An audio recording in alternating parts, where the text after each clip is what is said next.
Welcome everybody to the Northwoods Kindred podcast. I am Bodvar, the chieftain and Gothi of the Northwoods Kindred. Now, if you're not familiar with us, we have a YouTube channel, the Northwoods Kindred YouTube. We have a TikTok. We kill it on TikTok.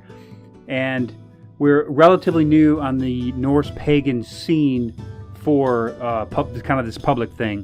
But we've been around the community for a long time, in the neighborhood of about 30 years. So we're pretty well connected in the Norse pagan community, although fairly new to the whole public social media version of it. We've only really been out here for about a year. So last year around this time we started the Northwoods Kindred YouTube channel. Go check that out. We got well over 200 videos on how to do this stuff without like the creepy circus sideshow kind of vibe thing going on. Although we kind of touch on that a little bit too because it's a lot of fun. But if you want to see how it's done by people who have been around here for a lifetime, by all means pop over and check that out. Now this podcast is also a visual thing. So we have a visual component. There'll be a video podcast that's on Spotify as well as a video edit on our Northwoods Kindred YouTube channel. So check all of those out, and if you just like to listen, that's fine. It is not visual dependent, but if you prefer the visual, we are here for that as well. Now, today we're going to talk about probably the most requested video that I've gotten since I started doing this publicly about a year ago, and that is book recommendations. For some reason, everybody wants to know what book to buy, what book to read. And one of the things that you'll see a lot, and I'm sure it's already in your head, I know it, I can smell it, is Jackson Crawford's Poetic Edda and Neil Gaiman's Norse Mythology or whatever the name of his book is. And I'm here to tell you that that is not the good place to start.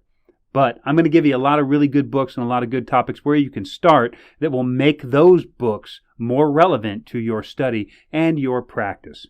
Now, the first thing you have to understand is the kinds of books that we're going to be studying and reading and looking at, because books are going to break down, at least in the Norse mythology world, they're going to break down into various different categories, okay? The first category is just going to be purely historic.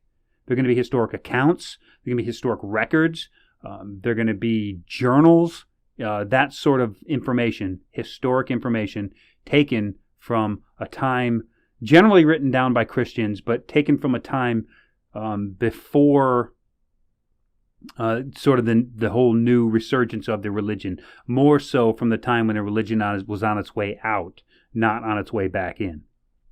Aside from the historic, you have poetic. Now, the poetic references were, while somewhat historic, they're really more, in a lot of cases, metaphorical or mythological, but they're written in a poetic meter, in a poetic form. Now, when you get into the historic stuff, there's a lot of poetic meter. Edgell Scholar Grimson was a good poet. Sometimes they would just draft say a poem and be rewarded for it, that kind of a thing. So poetry was very valuable. It was an important skill to have back, Viking Age and before that.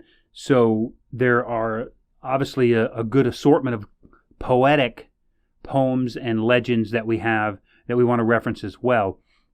So there's a collection of books that are still in poetic form. If you know Old Norse or Icelandic, you can probably read some of those. But for the rest of us, there are lots of different translations. And some of those translations are literal. Some of them are trying to maintain poetic meter while transferring it to a different language, which is difficult, but doable, I suppose. And some of them they just try to get the spirit of the poem correct. And you'll see those a lot too. But either way, all translators are going to translate a little bit differently. And, as far as the translations go, the newest kid on the block is Jackson Crawford. So his is that much more removed from the language than the old-timers that translated it pre-1960, 65, somewhere in there. The more modern versions, I think, are a little bit more they got to tiptoe around other people's copyright, so they got to make a little bit more changes that maybe they wouldn't have made if they weren't tiptoeing around those kind of things. So definitely the poetic form is a very important form, and it also The poetic form is a good one to know because you start to learn the kennings, which are those kind of nicknames like, the Slayer of Ettins, the Red-Bearded God, the Hammer Wielder, Giant's Bane, or Jotun's Bane. So those would be kennings for Thor. But if you read the poetic forms, you'll see that they use a lot of kennings, and sometimes those kennings make reference to other stories, and it kind of connects and ties everything together that you won't get if you read it in just a basic story form. So the poetic form is important, but it's not where you would want to start. In a lot of cases, you want to start with something a little bit more digestible, I would say. So on that note would be your story form. And there are two different actually classifications in the story form, is that you have sort of an adult version of the story, and you have the children's version of the story. And the children's storybooks is where I would put Gaiman. Yeah, I would definitely log him in with the children's storybook because he takes poetic liberties, creative liberties, and adds details and stuff that were maybe, they're not in the original text. They're not in any form or fashion in the poetry. So they took creative liberty in order to flesh out a story and make it tangible and make it, palatable, which there's nothing wrong with that, especially when you're trying to teach children and you're trying to tell stories that children can gravitate towards. They want bright colors. They want, action and adventure. They don't want the stale monotony of this guy went here and did this and then did this other thing. As adults, we can appreciate that sort of a literature, but children can't. They want the action and the adventure. They want the Disney version, and sometimes that comes with embellishments, which is where I would put Gaiman. And there's other books like that too. They have their place. They have value, but they shouldn't be your primary source for learning about the gods and their stories. So the storybooks are one. And you have reference books. So there are a good collection of books that reference other books and other works. So there would be a collection of books that would reference something like Tacitus or the Poetic Edda or maybe a saga here or a saga there, and they'll reference like some section of it. And they're really good because the reference books generally break everything down into more tangible nuggets. And it's like if you want to learn about sport in that time, then you can go to a reference and you can read the reference about sport of the day, and they'll read about in Rafinkel's saga this happened, and in Edgel's saga this happened, and then in the mythological tale of Sigurd this happened, and they talk about just sport. And then you can go to another reference or another thing. So they have a really good value if you're trying to research a specific topic or a specific thing, especially when it comes down to trying to research rituals, feasts, entertainments, things like that. Then you're going to be in a whole different ballpark, and those references really come in handy. So beyond the references are the Encyclopedia. Now, they're kind of a reference. You can probably lump those two together, but I break them apart because the references aren't necessarily, they're more categorical and random, whereas maybe one category leads to the next category, whereas the encyclopedic versions are more alphabetical, and you'll have A to Z, and you can just go through and be like, let me read something about Hela. Where did she come from? And you can flip straight to the H's, find her, and read about that. Oh, let's read about Fenrir. And you flip to the F's, and you look, and you read about Fenrir. And so they're more encyclopedic like that. There's a few of them that are good like that, and they're very good references too. So I'll show you a couple of those. And then the last and probably the worst place to start would be the New Age books. And I'm not going to discredit any authors because there's a shit ton of them, but avoid the New Age style books, Asatru for beginners and modern paganism and rune divination, and avoid those because you're not going to get any real good information. You might be able to get some stuff you can do, but it's really that's like instead of taking a business class, you buy a Monopoly game and you try to equate those two. The two aren't going to. It's not the same. It's not the same thing.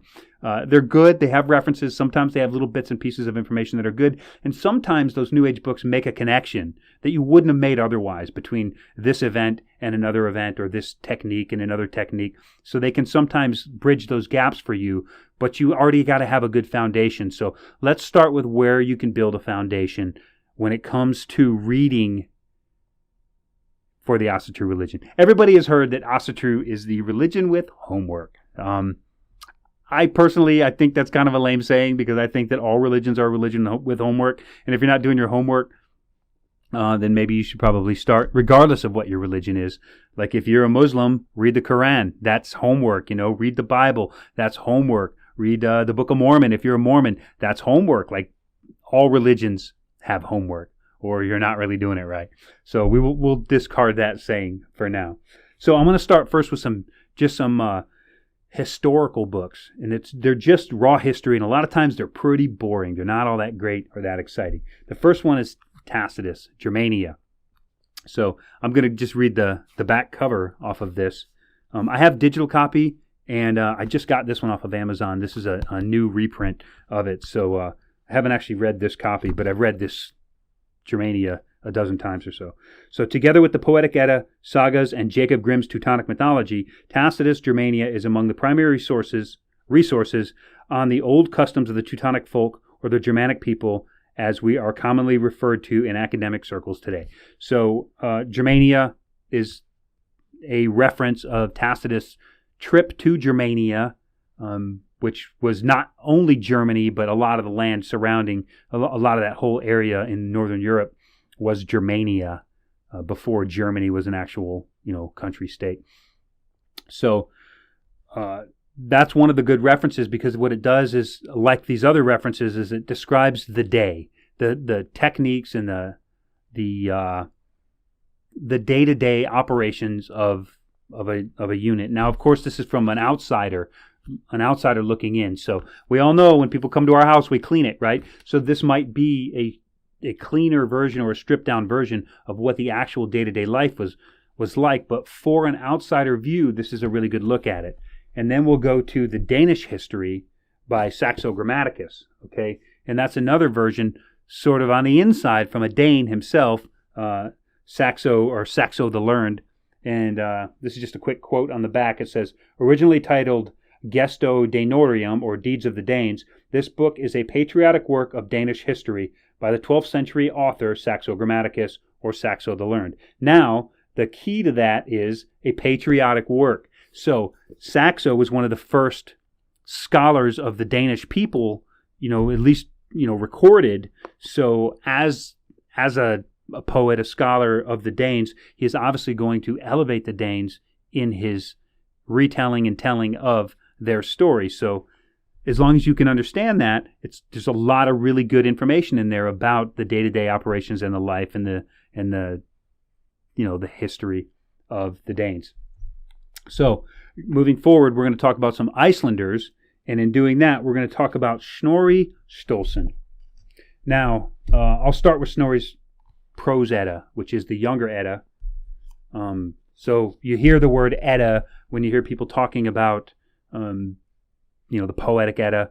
Snorri's Edda is the younger Edda, and the Poetic Edda is the elder Edda, which is they're different, and they're written. They come from different sources. There's a lot of different translations of the elder Edda. There's not so many of the younger Edda of Snorri's Edda. But let's talk about Snorri for a second. A lot of people don't like Snorri. They discredit him because he was a Christian. But in that day and age, most everybody was a Christian. And I look at Snorri a little bit more like the modern Icelanders look at Snorri, and that is that he was a product of his time, and he saw that his culture was fading. It was rapidly being replaced by a universalist, more of a globalist culture. And of course that was 1,000 years ago, so they don't even know globalism like we have it now.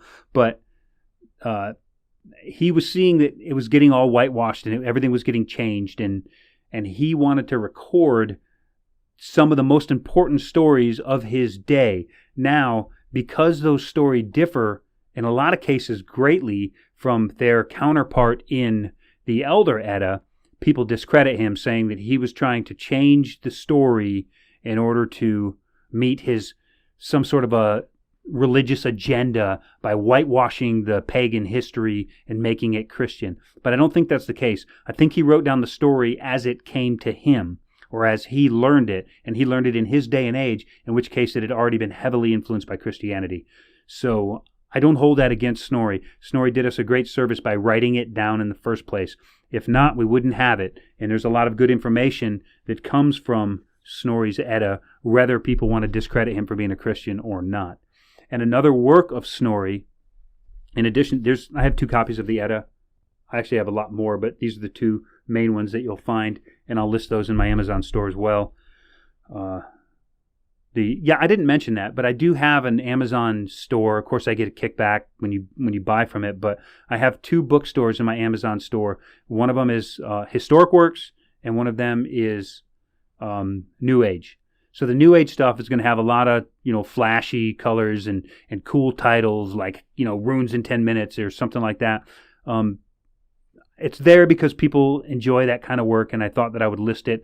I don't own all of those books, but in the historic titles, I own every book that's in there, and I highly recommend them, or they wouldn't be in there. But everything we talk about here would be in the historic titles book, not the New Age titles. So going back to what I was talking about, Heimskringla, or the story of the Norse kings. Now this is depending on who you talk to, this was a collection of stories, the linealogy of the kings of the Northlands, as they descended from Odin. And what it was a political thing. Of course, he wrote down the stories as he remembered them or as they were circulating in the time. But it was also a political stunt to legitimize the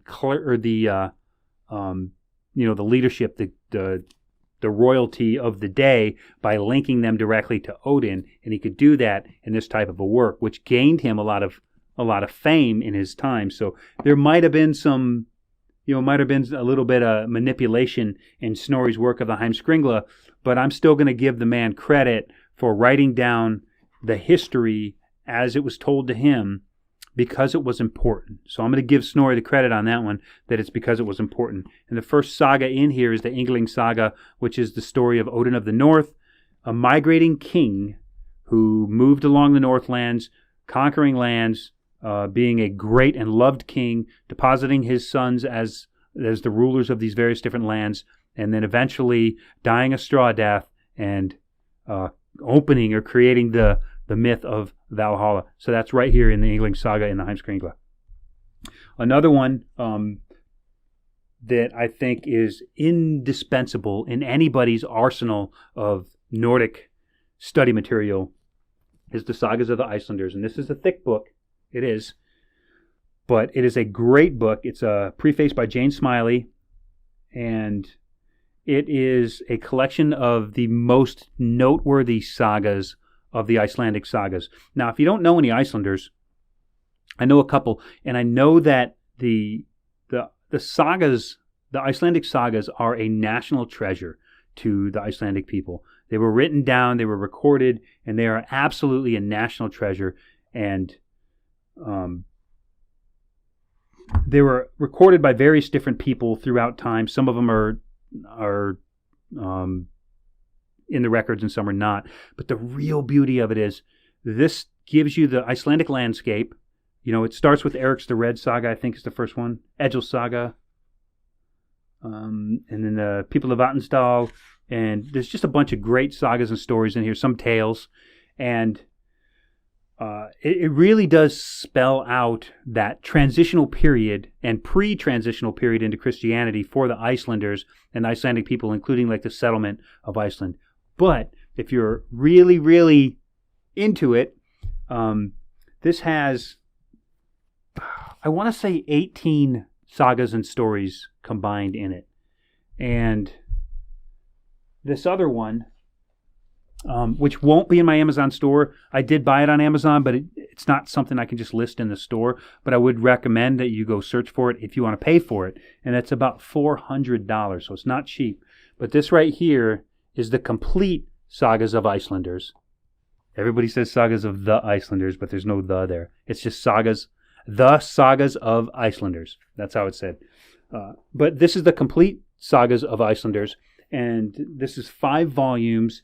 And it is, as far as I know, it is an absolute 100% complete collection of all the sagas of the Icelanders from beginning to end, and with 49 tales. It's got 49 tales and overall there's 88 or 89 stories in there compared to this one, which has got about 18, I think, 18 or 19. So it's definitely a wealth of knowledge and information because you get to learn about, how disputes were settled, how the thing was conducted. What is a Gothi? What do Gothis do? How does power change hands? How do relationships work? How does courting work? How does marriage work? All those things are in the daily lives of these people, and it's all recorded. So if you are to be in a leadership position in the Asatru community, then it's invaluable to have something like this where you can go back and reference it, and even better to have it digitally, because if you have it in your Kindle or something, you can just go plug in beard, and you'll get a big giant list of everywhere the word beard comes in, or skeg, and then you can go through and you can reference, you can be like, oh, that's why they had a beard or whatever, if you happen to be working on an article about the beard for military who are going for their religious accommodations, like I am. So I just use that one off the top of my head, but anytime you want to research any specific topic and you really want to look at the references of how it was done then, you can do that by going through and referencing this one, or if you're fortunate enough, if you find an old copy or whatever, then you can get the 5-volume set. I haven't even read the whole thing yet. I'm still working my way through the first volume, and the reason is a lot of those sagas in the first volume are like Edgil Saga and the Vatnsdal. Those sagas are sagas I've already read before, but I want to go through the book in the order that the people who compiled these, Leifur Eriksson Publishing in Iceland, the people who compiled these volumes, I want to go through it in the order that they compiled them in, because I think that matters. And I did jump ahead and read the saga of Finnbogi the Mighty, which is pretty amazing, and maybe we'll do a story on that one sometime.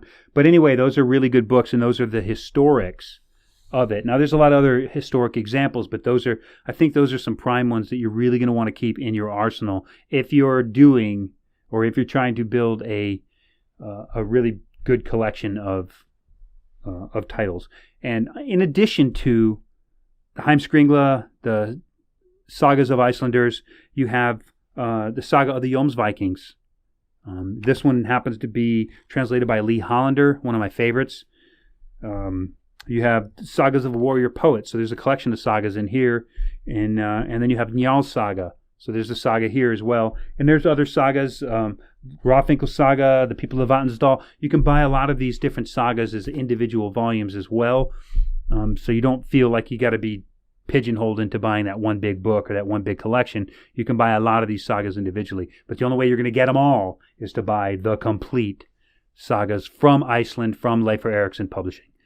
Okay, so the next one we're going to talk about is the Poetic version. And in the Poetic version, there's multiple different translators and translations, and they've translated for various different reasons. Maybe some did it for academic reasons, some did it for entertainment, some did it for money, just for money. And so I'll give you a few that are nice to have. So we have the Poetic Edda here, translated by Carolyn Larrington. So Larrington's Poetic Edda is a good one. And you can see that it maintains the poetic numbering system that you would see in most of the poetic forms. Because there's a numbering system. But she makes a good effort to put it in plain English. It's easy to read. You're not tripping over kennings so much as you are with some of the other ones. Henry Adams Bellows' Poetic Edda. So Bellows' Edda is sort of, I guess, kind of hanging with trying to maintain the poetic meter or rhythm of the old poetry. So there's a little bit more on the kennings side of it. Like, so Havamal. Okay, here's Havamal stanza 1. Within the gates ere a man shall go, full wary let him watch, full long let him look about him, for little he knows where a foe may lurk and sit in the seats within.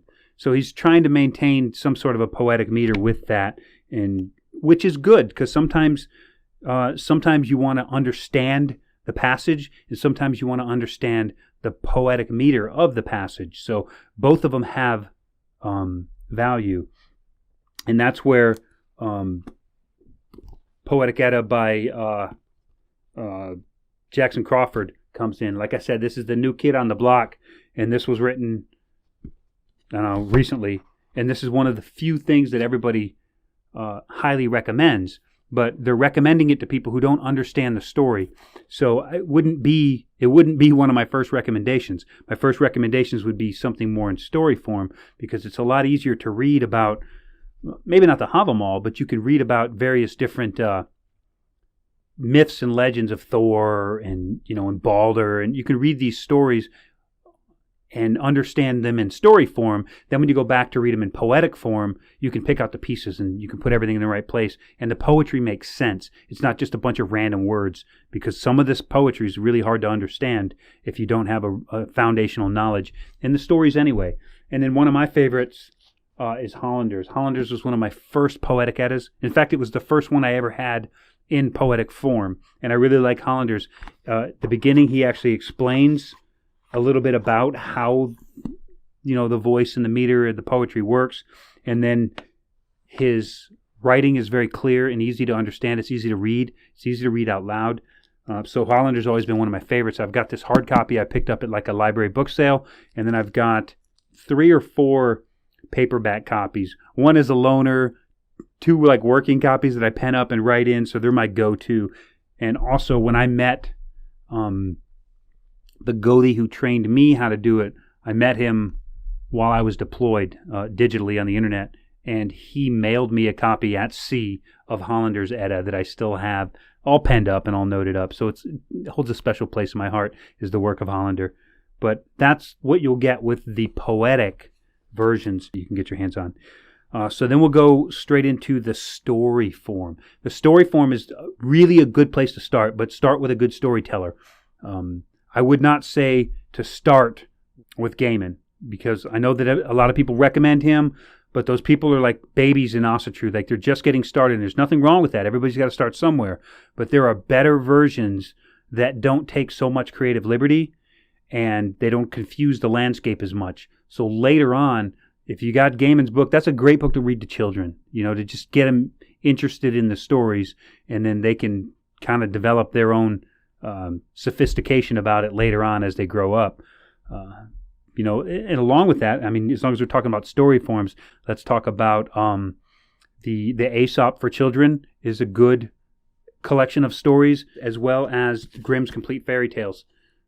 So this is basically the leftovers when when the Brothers Grimm were researching the Teutonic mythology series of the 4-book series of Teutonic mythology. And in doing that, they also collected all of these folk tales and stories. Now, some of these Disney ran with, and Disney completely bastardized everything and made it all, everything's got a happy ending. But they don't always. Grimm's stories are sometimes pretty grim. So that's a really good one for children also to read Grimm's. But they're not necessarily Nordic folk tales, although there are some. They're just the tales of the people of Germania, and they have a lot of value, but maybe not so much to Asatru in general. But, there's always value in reading your kids' stories instead of turning on the TV anyway. So there's value there. So let's look at some of the other ones. H.R. Ellis Davison. It's very good story form, and it's essentially the Poetic Edda, but there's no poetic meter. There's no numbered stanzas. It's just, they took the stanzas, they made a story out of it, they've embellished it a little bit, but they embellished it for the purpose of making it relatable or understandable. So she did it, Ellis Davison did it. This is Helen A. Gerber. I love Helen Gerber. I love the way she tells the stories. She doesn't over-embellish, but she tells a very good story. It's a complete enough story where you really understand the story fully. So this is Myths and Legends of the Norsemen. And I think I left a little note card here. No, it might be in the other one. And then it's been reprinted. I got this one recently at Barnes & Noble. And it's been reprinted.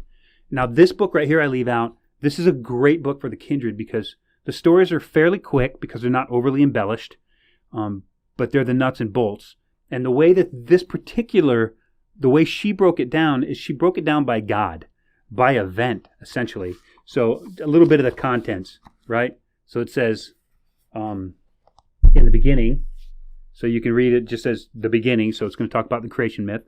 And then it talks Odin, Frigga, Thor, Tyr, Bragi, Idun, Njord, Frey, Freya, Heimdall, Hermod, Vidar, Vali, the Norns, the Valkyries. So each specific deity, or, like the Norns, has their own section in there. And then at the very end, it goes into the elves, and then Ragnarok, or the Twilight of the Gods. So it's very linear, it's very logical. But the beauty of that is it's like, hey guys, we're going to be bloating this weekend to Bragi, so do all you can to read about Bragi. And then I'll put this out on the table with an index card on the page about Bragi, and then they can go through. If they didn't get a chance to read up, they can read a couple of quick stories about Bragi, refresh their memory, and when we go out to bloat, they can speak intelligently, and they can talk about what they just read. So this book is beautiful for that. Now, this version of the book, I like.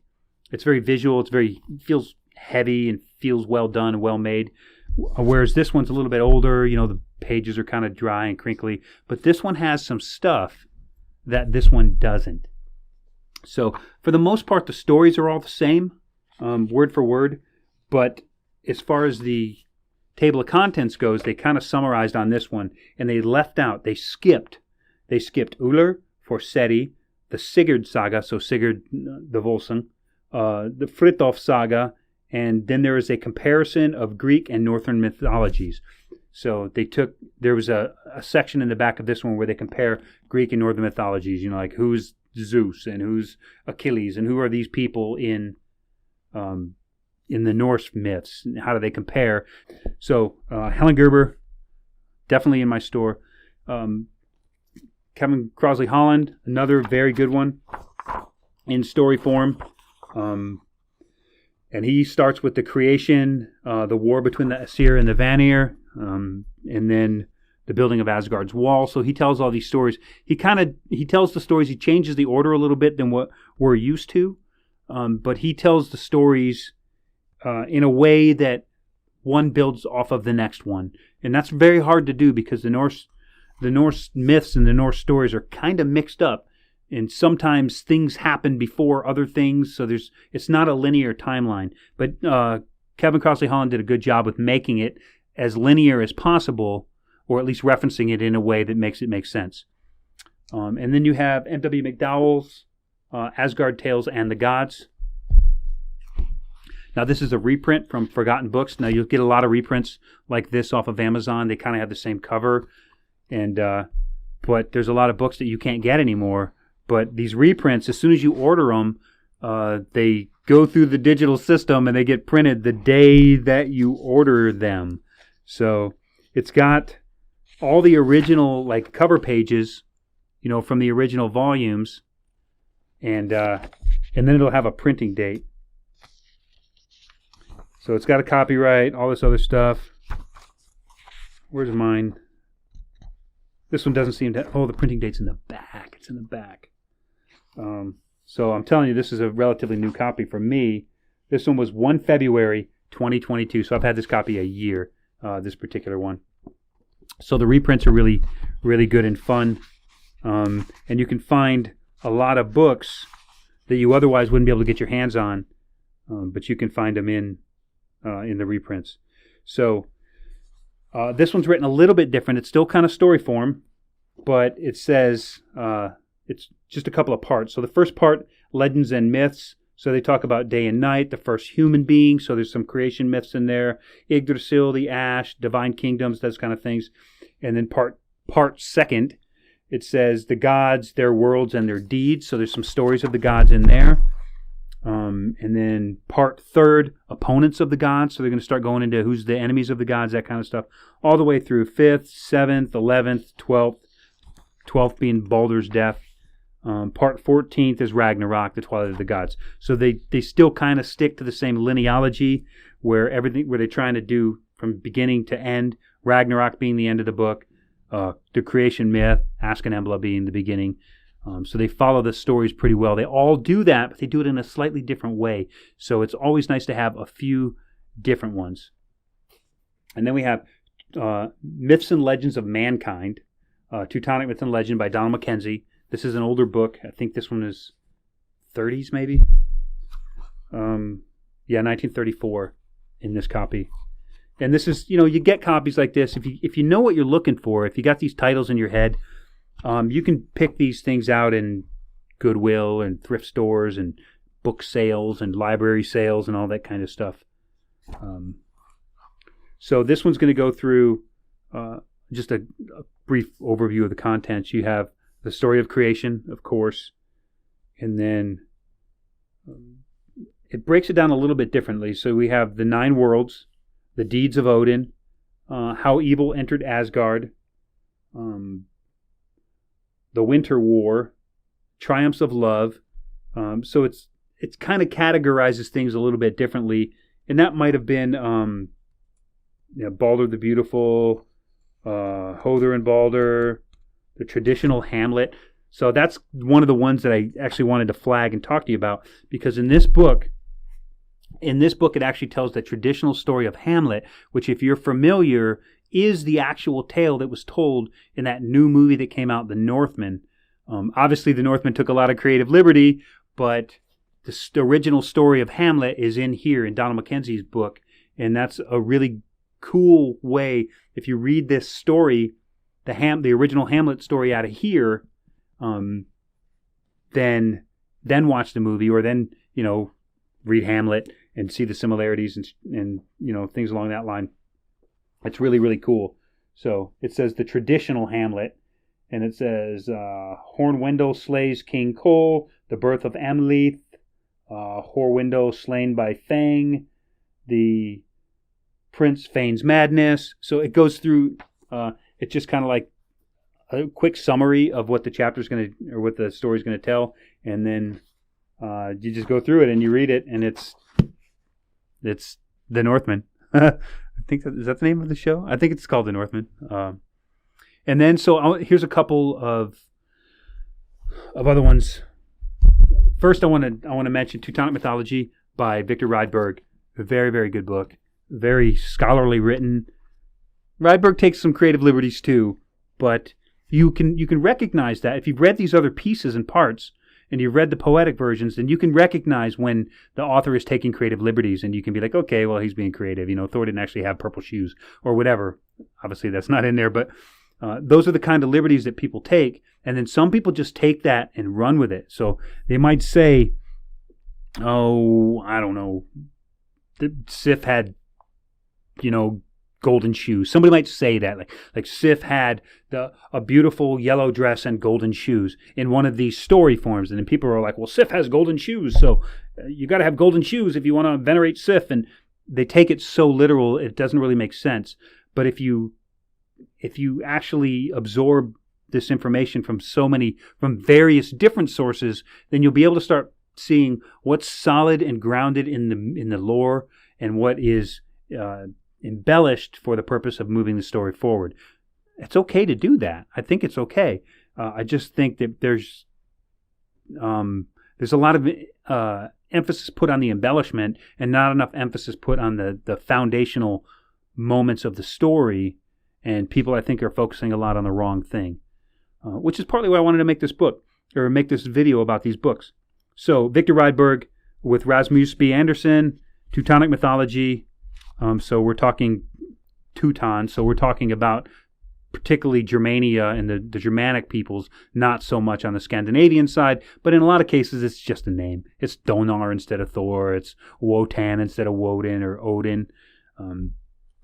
So a lot of cases it's a name only, and there's the differences were they varied regionally, but it's nice to know how it worked across the Northlands, not just in one specific little pinpoint region. So on that note with Victor Rydberg, here's another one, is Victor Rydberg's Our Father's God Saga. And this is a really good kids book, because it says Our Father's God Saga retold for the young. So of course it's going to be embellished. It's going to be like a storybook. It's going to say these different tales, and it's going to make these other embellishments that are not necessarily codified in the lore, but they really move the story forward when you start talking about them. And he does there's a lot of really cool embellishments about Heimdall in here too, where he talks about Heimdall's, training of men. Okay, so I'm going to share this with you.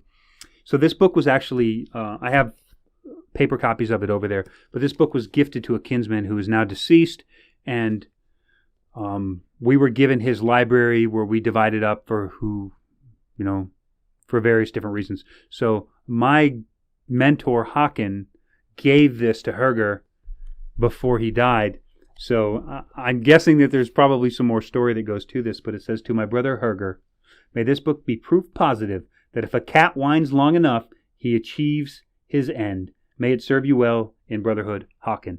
So that was to a kinsman who is now gone. And so, of course, when we divided up his book Hoard, Haken made sure that I got this copy because, for one, he already had a copy, and he had already gifted it to Herger. Didn't feel right to take it back. So that's a really nice book, and it's a great book to have for young readers, or to read these stories to your children. They're engulfing, they're engaging, and they're historic enough, I guess, to get somebody started on the path. So it's a good read. All right, so the next one on my list was we were going to talk about the references, the reference versions, and I've got a couple here that I think will serve you really well.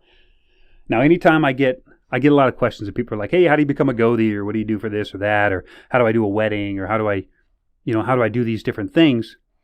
I point them to The Viking Age by Paul B. Duchalou. And I know the name's French, and I'm probably saying it wrong, but Paul B. Duchalou. And of course, these are reprints from Amazon.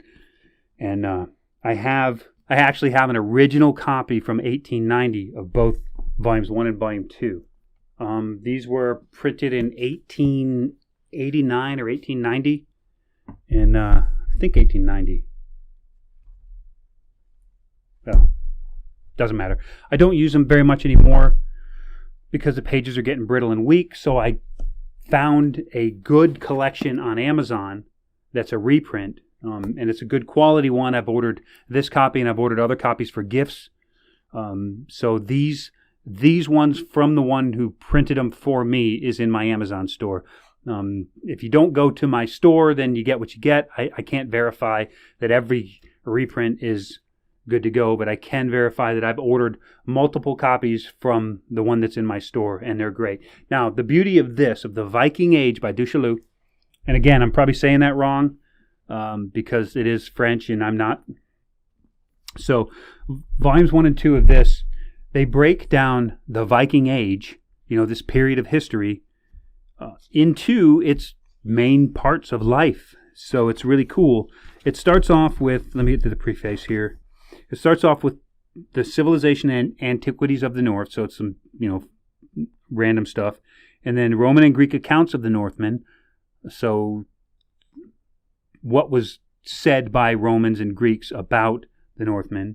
And then settlements of Britain by the Northmen. The mythologies and cosmologies of the Northmen.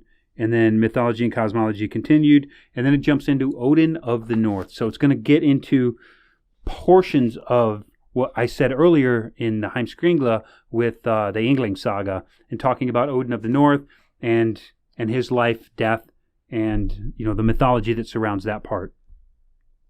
And then it goes into the successors of Odin of the North, and then it goes periodically, kind of brief chapters, but there's the Stone Age, the Bronze Age, and the Iron Age, and it's really just about the basic household implements and tools and bowls and things like that that they've found that they can date to the Stone Age, the Bronze Age, and the Iron Age. So, and then it goes into runes, but it's more about rune stones. There's a little bit of information about the rune. The Elder Futhark is kind of listed in here. And so there's a little bit of information about it as a writing system and where the letters were kind of born. And then it goes into bog finds, northern relics and bog finds, descriptions of some remarkable graves. So that's, remember this is written in 1890 or 1889 or something like that. So some of these more modern finds, into the later 1800s, early 1900s, and then even I think they just found one in Denmark or Sweden recently as well. So those aren't going to be in here, but there's a lot of really good information in here to begin with. So horses and wagons, forms of graves, burials, religion, worship, and sacrifices. So there's a few different chapters on religion. So there's worship and sacrifices, altars and temples, human sacrifices, idols and idol worship, the Norns, the Volvas or Volas. There's the Ager and Ran, sacrifices to the Alfar, the Disa and the Filga, Haminga, Landvetter, and then Valhall and Valhalla. And then it goes into superstitions like shape changing, superstitions of witchcraft, superstitions of omens, superstitions of dreams. Now, I can keep going. It goes on like that. And then volume 2 is equally awesome. And it talks about war customs. It's got some rock tracings, deeds and expeditions, the clothing of men, the sport of men and women, the clothing of women, how they dressed, the priesthood, goatheyship, marriage, divorce, raising of children, fostering children. All of that stuff is in here in its own little specific chapters. And what it does is it references back to the sagas of the Icelanders and the Heimskringla and the complete Icelandic sagas. And it references back to all these other documents. So you have a place to look. So if you want to learn something about a wedding and they talk about the wedding of this woman and that dude, then you can go back and you can find it in your other references and you can read the entire passage. Such as if you want to learn about, the oath of brotherhood, foster brothering, or swearing an oath of brotherhood to each other, there's references in Gisli, the Outlaws saga, where 3 men swore foster brotherhood to each other in a very specific way. Well, that's covered here. And then if you want to know more about it, you can go read Gisli's saga and read about it there, how they did it, and then what became of it, what was the result. So it's a good reference for things like that. I think anybody that's considering becoming a Gothi, or if you got screwed over and got voted into being a Gothi for your kindred, I think that these right here would be the most valuable reference in your library, because even if you don't have the other references to go look this stuff up, it's going to give you enough information to work with, and probably at least enough to go Google and get other information later. So I'm not going to beat a dead horse on that. The Viking Age by Paul B. Duchalou. They're in my Amazon store. Absolutely invaluable to any kind of a leader in this faith. So as we're talking about references, this is Bashot's The Well in the Tree. And so in this particular book, it's a lot of his take on some of those other references. So it's a good reference. It has a lot of good information in it, but I'll just read you through here. Acknowledgments in the foreword, of course. Urd's Well is chapter 1. Chapter 2 is the prevalence of earth, burials, rites, and artifacts, rituals, and everyday life. So a lot of that stuff is going to be gleaned out of when they say everyday life, they're talking about sagas of the Icelanders. Like, that's where a lot of that everyday life stuff comes from. And then you have Beowulf and the nature of events, action, space, and time, language, and then so it'll tell a little bit about the evolution of languages, and then something more, so it's some additional information added to it. It's a good reference. It's a good book to have, but I think it might be expensive and hard to get, but if you can get it, or if you find it, The Well in the Tree, definitely worth having in your reference library. And it's one of the few that I've seen that, outside of Crawford and Gaiman, that people actually recommend occasionally, as they recommend The Well in the Tree. So I think it's like a super slimmed down version of The Viking Age by Duchalou, because it has some of those key components, but nowhere near the detail that you would find in the other books. And then a whole different set of references is, and I mentioned it earlier, is Teutonic Mythology by Jacob Grimm. So this is a 4-volume set, and each one is fairly specific to itself. They're like 4 self-contained books, but they're a collection that belongs together, because the index is actually in the end of book 4. It's not in book 1, so which is why book 4 is the thickest of them all. And then what I really like is the back of book 4. There's a collection of pages, quite a few of them, and it's just superstitions. So it's just a whole bunch of like one-liners, like never flip the water from your hands in the morning or you waste your victuals for the day. And once you leave your house, don't return back because you forgot something. forget about it, it'll bring you bad luck. Like a lot of just like little weird superstitions. It has no context to it. It doesn't say where it comes from. Maybe it's hidden in these books somewhere. But it's a really neat to have all those superstitions in there. But one of the things with Grimm's Teutonic mythology is it's very linguistic. So if you are of the mindset, if you're the people who wants to go learn, Old High German or Old High Goth or Old Icelandic or Old Norse or Icelandic or whatever, if you're a very linguistic person and you really want to understand like how words evolve through time and through space, this is the collection for you to find where those words started. Who was the first person to use this term or this word? Because a lot of times they tell a little bit of information and then the whole rest of the page is just tracing back to the root of the word. And in the building of this volume is where they gathered a lot of the stories that are told in the Grimm's story tales or the Grimm's fairy tales. So definitely good to have. Hard to get. This copy is from the 60s, and I paid $400 for it on eBay many, many years ago. It's probably, I don't know, it's probably got ripped off. I don't know. But I know that I can get a reprint copy of this on Amazon, fairly affordable, $20 a book or something like that. So I put some of those in my store, and now I didn't order the reprint copy, so I don't know the quality of them. I couldn't tell you that for sure because I haven't ordered from them because I have a copy. But I may want to update because I'd like to go through it and with a marker and like I do with my reprints of the Viking Age, I go through those with a marker. I highlight stuff all the time, different color markers, yellow, orange, green, for different things. My source documents, I'm going to close them out with The Well in the Tree, both volumes of the Viking Age, and 4 volumes of Teutonic Mythology by Jacob Grimm. All right, so now we're going to talk about the last category, which are my encyclopedic style versions. We're going to start with The Fury of the Northmen. It's not quite encyclopedic like some of these other ones are.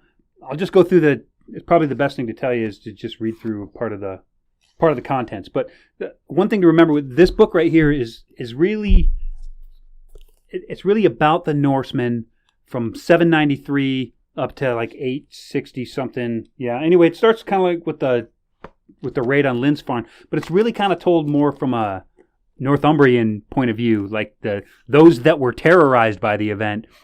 So it gives a little bit about leading up into it and stuff like that. It's not encyclopedic across all of space and time of the Viking Age, but it's very specific to a particular period of the actual beginning of the Viking Age, which we all know is 793 to 1066. So. Or at least that's the accepted time frame. So it goes into that, and it's really from the mindset of those that were terrorized by it. But I don't know where else to fit it in. I guess you could put it into the historic reference section, but to me it seems more of something where I would look up a specific date or a specific event and find that in the book. So I put it in with the encyclopedic versions. Moving right along, I have H.R. Ellis Davison's Myth and Symbols in Pagan Europe.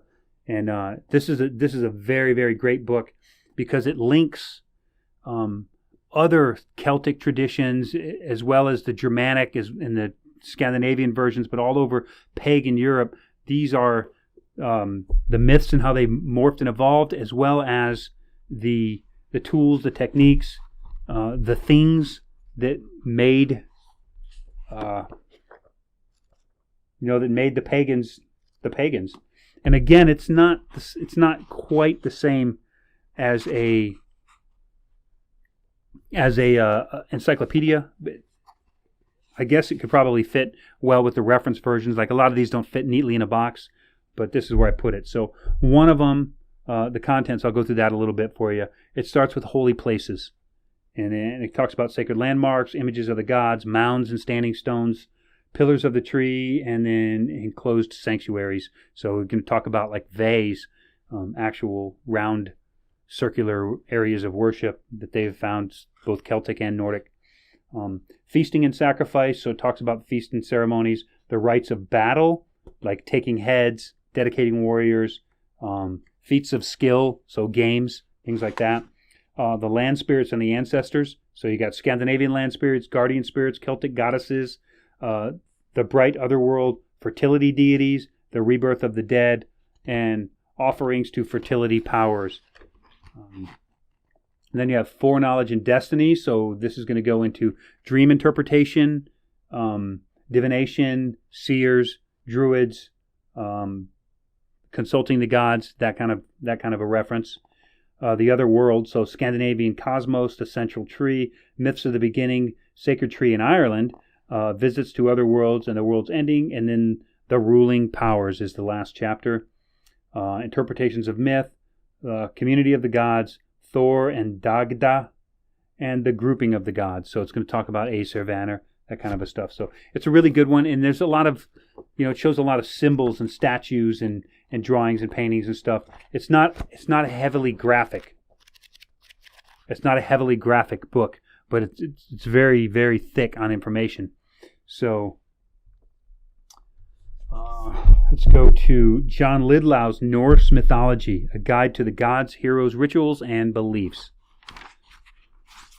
And this is Oxford Press. I guess this would be the first one in this collection.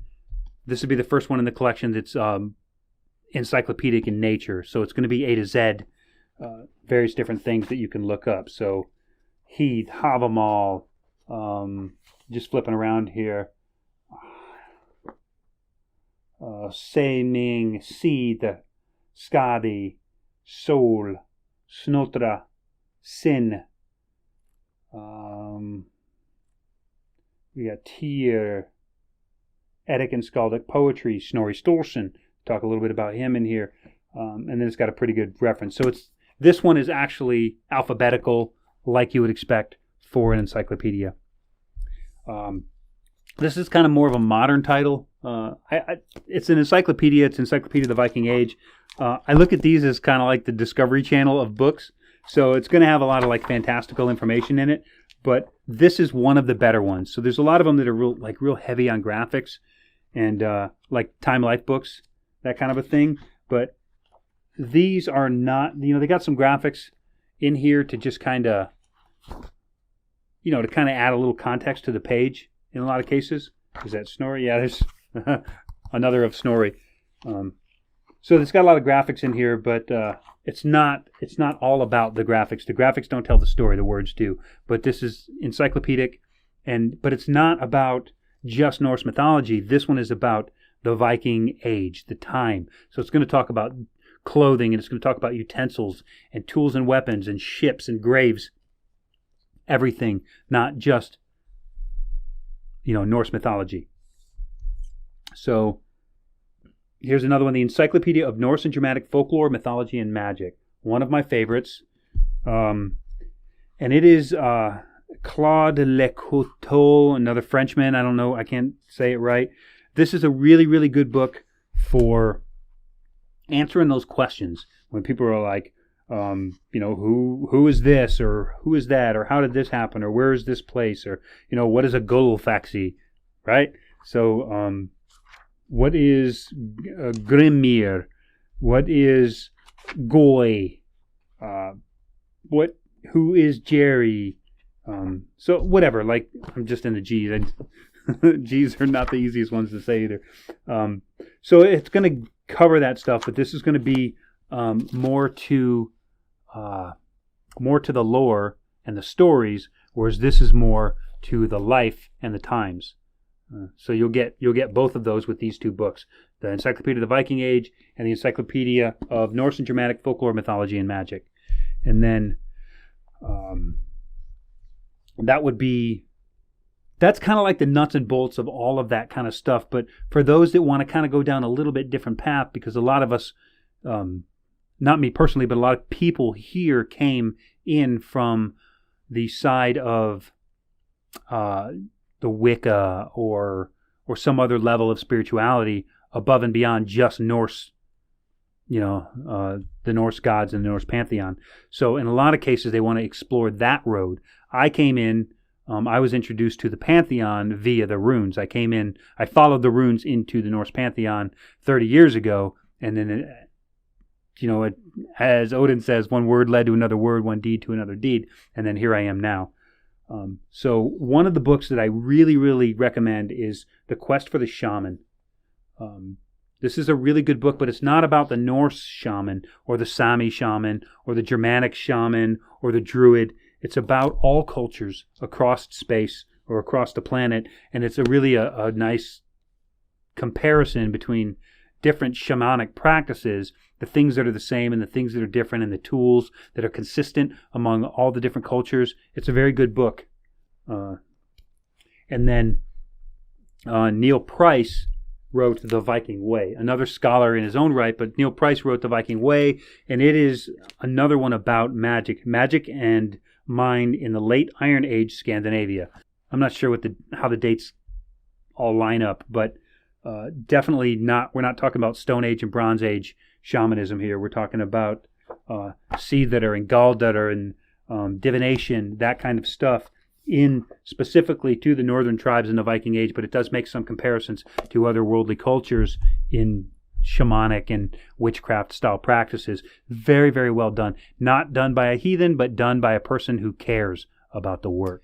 And then I want to give one more sort of an honorable mention. Again, it's not about, much like this one, it's not about the Norse culture or the Norse pantheon or the Norse myths or anything specific, but it is Robert Gass, Discovering Spirit in Sound, Chanting. So I know that, if you're in any way spiritual or, if you do any sort of a magical rituals or anything, then you can understand the power of the voice and the power of speech.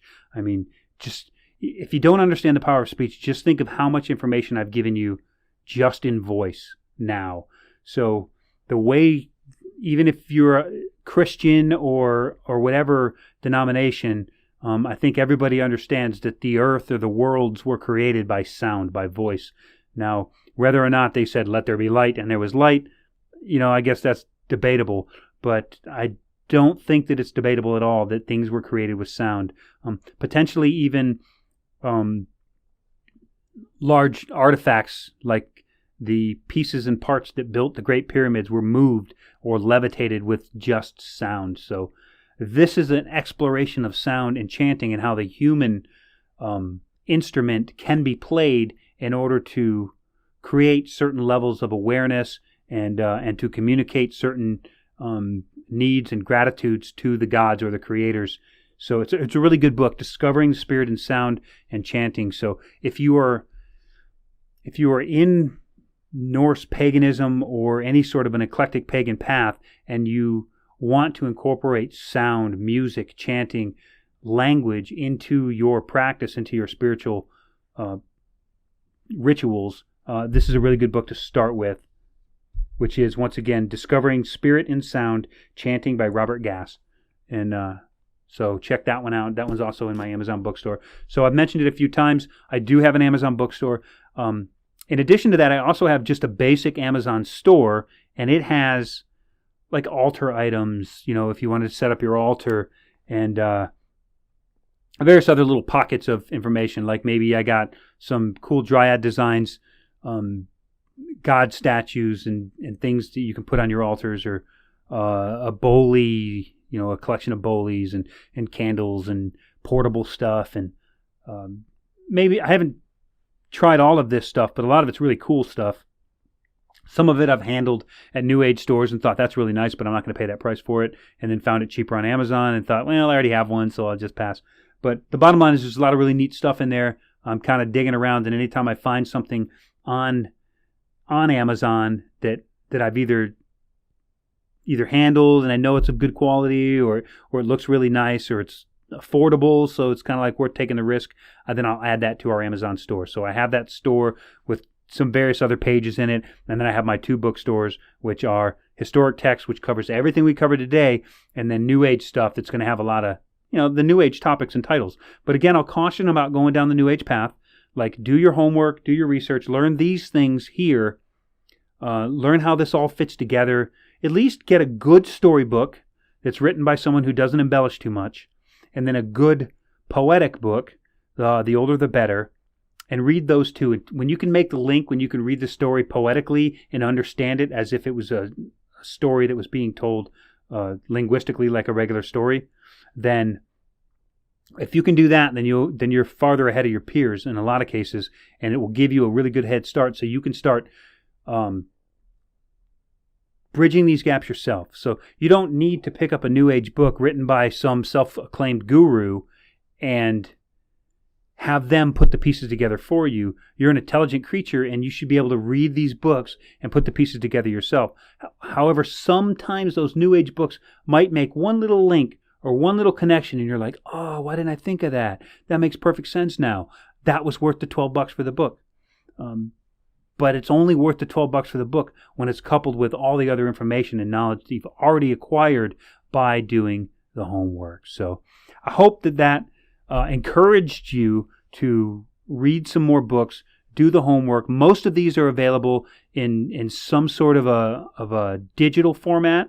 I have a ton of them in digital format. I certainly have The Viking Age by Duchalou in digital format because that's one of my key references for all of this to find my way to navigate. It's like the card catalog to my collection. So definitely that one is in digital form. And in a lot of cases, those digital form books are also available through Audible or some other source where you can actually just listen to them. Probably not as entertaining as my podcast, but I understand I've only got a couple episodes out, so you're going to have to find something else to bridge the gap until I can build my catalog a little bit better there. So, if you like audiobooks, also know that you can download a regular digital book from Amazon or online or whatever, and on your Kindle, in a lot of cases, you can go into the menu settings and you can have that Kindle read that book to you. And I like to do it, but I have it read at 2 times speed, because I want it to read as fast as my brain can keep up with it, and then it doesn't wander. If it reads at single speed, at normal speed, my brain starts to wander. I'll pick up on a topic and I'll just go explore it in my head, and I won't stick to the book. It'll just be, I'll be through 3 pages and I'll be like, oh wow, where did I leave off? So I got to have it going really, really fast.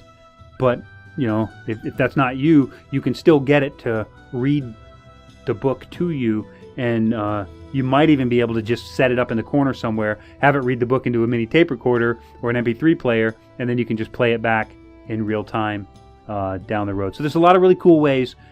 My point being, there's a lot of really neat and inventive ways with the technology we have now to absorb this information, to put it in your brain and to keep it there. So go forth and just devour this information ravenously, and then when you start putting these pieces together and you start making these connections that nobody else has made, don't think you're crazy. You just did the homework, and you get what they don't get, and that is that you get to connect things together that they don't get to connect. So enjoy that. It's a very rewarding experience when that happens occasionally, and learn your way through it. And when you do, teach it. Find someone to teach. Find your kindred. Find your crew, find your group, start a YouTube channel, make a podcast, teach. When you start reading this stuff and you start learning it, when you're not just regurgitating the embellishments of some other scholar or some self-proclaimed scholar, but when you're doing the work yourself and you're coming to these conclusions, absolutely share it with the world. Teach it with someone else, start a podcast, and I will absolutely listen to it. So thank you for hanging out with us. This has been the Northwoods Kindred Podcast. I am Bodivar, the Gothi and Chieftain of the Northwoods Kindred, and I'll see you all next week.